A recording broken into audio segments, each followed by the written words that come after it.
Okay, Charan Jian, Joy Fuel Healing. Today, someone asked me about alcohol. And I'm like, oh yeah, I used to be good at that. And now I don't really touch it. Occasionally here and there if it's a fancy craft beer tasting or something. But let's look at the word All-Ghoul. The word "cool" is Arabic for ghoul or flesh-eating spirit or ghost. That's not good. And the word booze, it's got a ghost attached to that.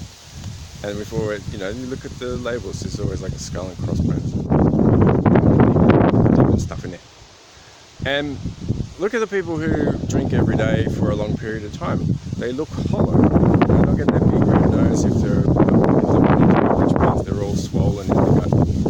And flesh-eating spirit, let's look at that one, because it feeds parasites and demons. And we don't really want to do that. So like, you go out, have a big night out, and then the next day you're feeling your crap. You're feeling like horrible. You're in hell, you feel like, essentially, to use a Christian term. Why? Because it's feeding one's parasites. That's what alcohol does, going through the mucous membrane down to the bottom half and into the urinary. That's why people who drink a lot, you just want to go out and shit. You need to release from your reproductive system, and then that ends up with all sorts of problems, generally lots of emotional stuff going on and insecurities and all sorts of things, and then we're having children from that place. So we're essentially stimulating all our demons and our parasites and then passing them on to our children, and then wondering why our children have problems. Well, it's all about the reproductive system and the quality of that environment. So if we're constantly feeding our demons and heavy metals and all sorts of fungus and parasites and viruses and stuff like that with alcohol, that's not a herbal tincture, because that was the original purpose.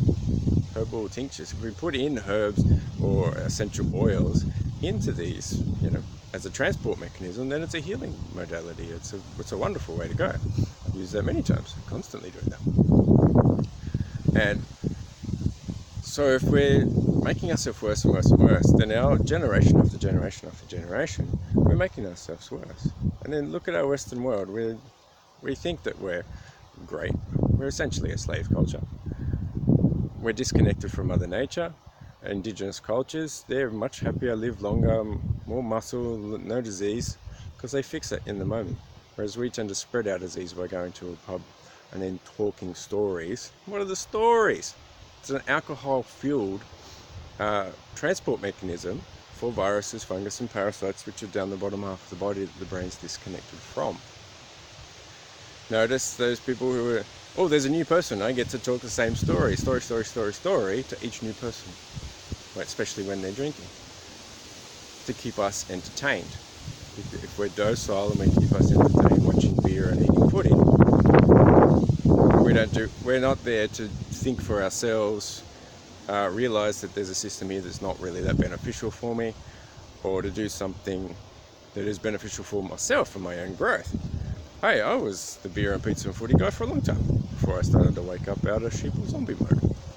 By the way, feel free to get out of sheeple zombie mode. There's much more joy, bliss, ecstasy, love, actually a quality body, because you're not destroying yourself. You get your neurology back. That was a big factor. Once I just slowly got off alcohol and off, I actually got the ability to think and meditate, and started to awaken my brain and my whole, got rid of the demonic personality that was attached to that shit and that attachment. So feel free to have a look at your own, your own world and your own style and your relationship to alcohol or with alcohol, and how it affects relationships. Like, I've seen it myself as I grew and got better in nutrition and started to detox.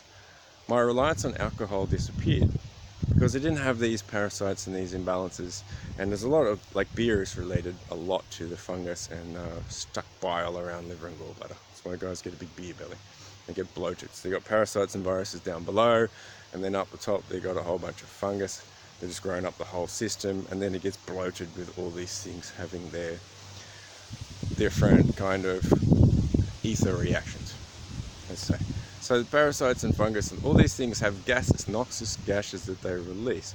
Lots of different gut bacteria things that are involved, and that's a bit technical for a video. And say that parasite or that fungus releases a gas, it's an ether, some sort of alcohol tainted ether. That sends a message up through the subtleties of the nervous and endocrine systems up to the brain to another parasite or virus that is connected top and bottom to tell me that I need to go drink alcohol. Little different view on addictions, right? That's why it's an addiction. It's kind of hardwired. And to show the light on these kind of things can cause triggers within, because these things are controlling neurology, essentially, from a demonic dark devil place. Notice that, you know, people have outbursts and emotional stuff when they're on the drink. They can't control themselves. And then later on say it wasn't me, because they can't face themselves. They can't face the cause that was lower in the body, because they don't have enough nutrition or enough bodily awareness and self-awareness, especially their soul, to be able to face those dark places where all the stuff has come from. So they'll externally blame, oh, it wasn't me, it was the alcohol, it was this, it was this, it was that, whatever the excuse is.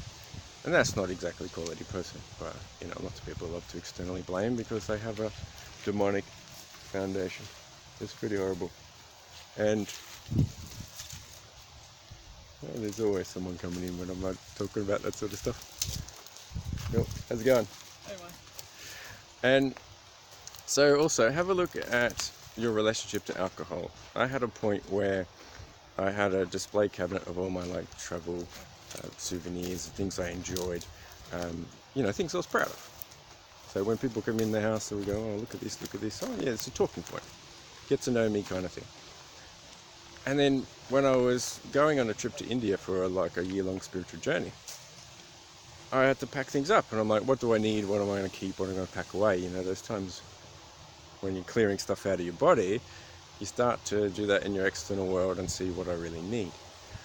And I checked it, and it was like a good 50% of all of my trinkets and souvenirs were alcohol related. I was like, wow, half of my life for 30, 35 years has been, well, maybe 20 years, has been alcohol related.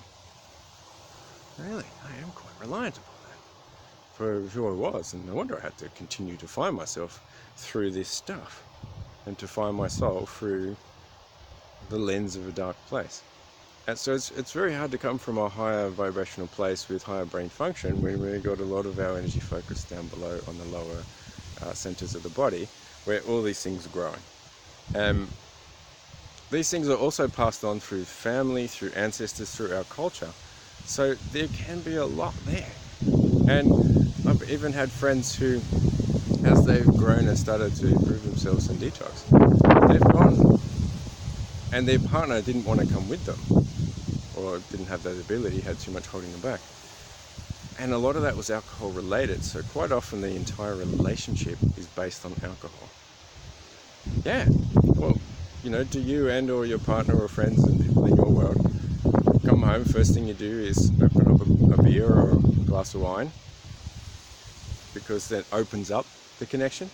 Well, does that connection really stimulate the heart and the mind, or and the soul, or does it stimulate the lower center?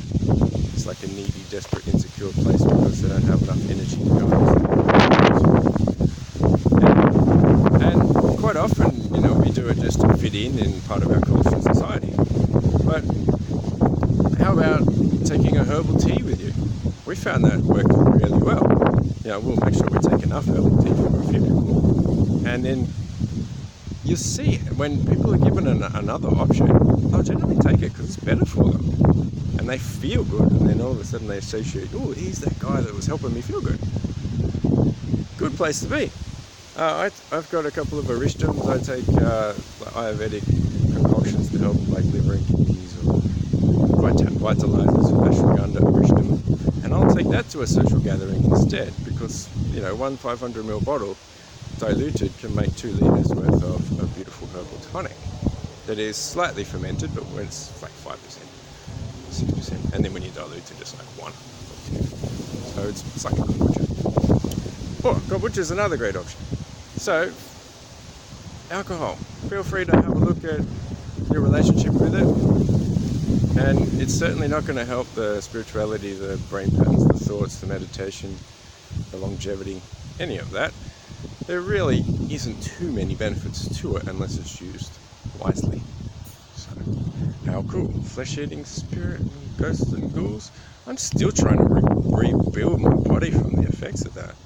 It's taken quite a long time. So, feel free to have another look at it.